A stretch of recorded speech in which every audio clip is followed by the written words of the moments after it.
السلام علیکم ورحمۃ اللہ وبرکاتہ۔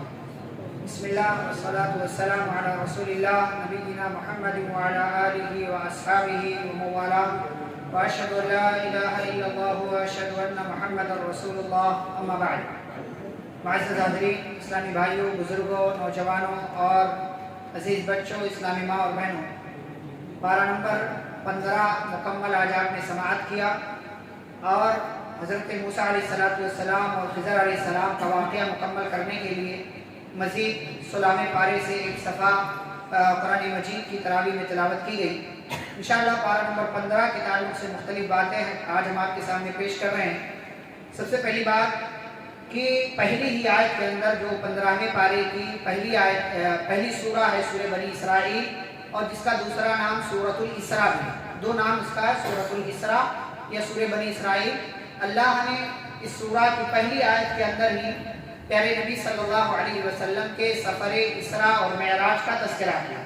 سبحان الذی اسری بعبدہ لیلا من المسجد الحرام، پاک ہے وہ ذات جس نے اپنے بندے کو راتوں رات مسجد حرام سے مسجد اقصی کی سیر کرائی۔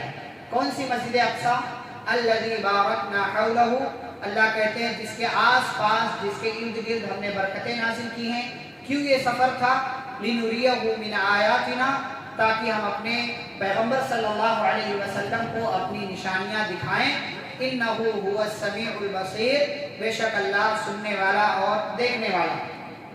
پیارے نبی صلی اللہ علیہ وسلم کا یہ سفر جو ہوا اسراء اور معراج جسے کہتے ہیں، تاریخ میں اس کی بڑی اہمیت، نبی پاک صلی اللہ علیہ وسلم کی زندگی میں اس کی بڑی اہمیت تھی، اور یہ دراصل تسلی اور دلاسے کے لیے یہ سفر آپ کو کرایا گیا تھا، برکتیں دکھانے کے۔ اس لیے کہ اس سورہ کے یا اس سفر کے شروع ہونے سے پہلے یا اس سفر سے پہلے پیارے نبی صلی اللہ علیہ وسلم کو 3 بڑے بڑے غم لاحق ہوئے۔ پہلا غم، 3 سال تک مسلمانوں کو اور آپ صلی اللہ علیہ وسلم کے خاندان کو گھاٹی میں قید کر دیا گیا۔ دوسرا غم، گھاٹی سے جب نکلے تو اماں خدیجہ رضی اللہ عنہا کا انتقال ہو گیا۔ تیسرا غم، آپ کے جو سب سے بڑے ہمدرد تھے خدیجہ رضی اللہ تعالیٰ عنہ کے ساتھ ساتھ ابو طالب آپ کے چچا، ان کا بھی انتقال ہو گیا۔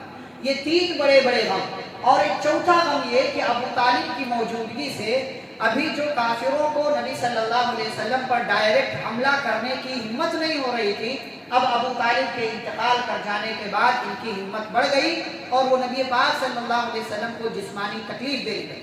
تو ان ساری چیزوں سے آپ صلی اللہ علیہ وسلم کا دماغ ڈائیورٹ کرنے کے لیے، گھمانے کے لیے آپ صلی اللہ علیہ وسلم کو اللہ نے اسراء اور معراج کا سفر کرایا۔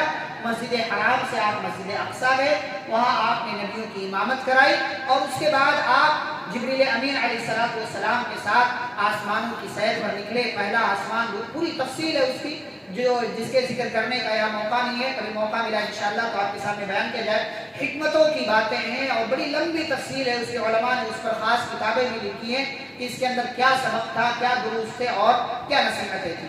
پھر اس کے بعد آگے بڑھیں تو اللہ رب العزت نے بنی اسرائیل کا، حضرت موسیٰ علیہ السلام کی قوم کا تذکرہ کیا ہے، اور آیت نمبر 16 میں اللہ نے کہا قوموں کی تباہی کے اسباب کیا ہیں۔ وَإِذَا أَرَدْنَا أَن نُهْلِكَ قَرْيَةً أَمَرْنَا مُتْرَفِيهَا، کہ جب ہم کسی بستی کو، کسی علاقے کو ہلاک کرنا چاہتے ہیں تو وہاں کے جو خوشحال اور مالدار لوگ ہوتے ہیں ان کے دلوں میں ہم بات ڈالتے ہیں، وہ دنیاوی چیزوں میں مست ہو جاتے ہیں، دین کو بھول جاتے ہیں، اللہ کی نافرمانیاں کرتے ہیں اور ظلم پر ظلم، نافرمانی پر نافرمانی کرتے ہیں، یہاں تک کہ جب وہ مکمل طور سے ہم سے غافل ہو جاتے ہیں تو ہم ان کے اوپر اپنا عذاب نازل کرتے ہیں۔ فَدَمَّرْنَاهَا تَدْمِيرًا، اور ہم ایسے لوگوں کو دنیا سے بالکل مٹا دیا کرتے ہیں، ان کا نام و نشان مٹ جایا کرتا ہے۔ پھر آیت نمبر 23 سے لے کر 39 میں اللہ نے کئی ایک چیزیں اپنانے کا حکم دیا ہے اور کئی ایک چیزوں سے بچنے کی نصیحت کی۔ ان شارٹ، مختصر طور سے ہم سب جانیں گے۔ نمبر 1، اللہ نے کہا کہ صرف اپنے رب کی عبادت کرو، اس کے ساتھ کسی کو شریک نہ کرو۔ نمبر 2، والدین کے ساتھ حسن سلوک کرو۔ یہاں پر رک کر کے اللہ نے صرف اتنا ذکر نہیں کیا بلکہ آگے بھی اللہ نے منشن کیا، فرمایا اگر ماں باپ میں سے یا ان دونوں میں سے کوئی ایک بڑھاپے کی عمر کو پہنچ جائے اور ایسی حالت میں تم زندہ ہو، فلا تقل لہما اف، تو ایسی صورت میں انہیں اف تک مت کرو۔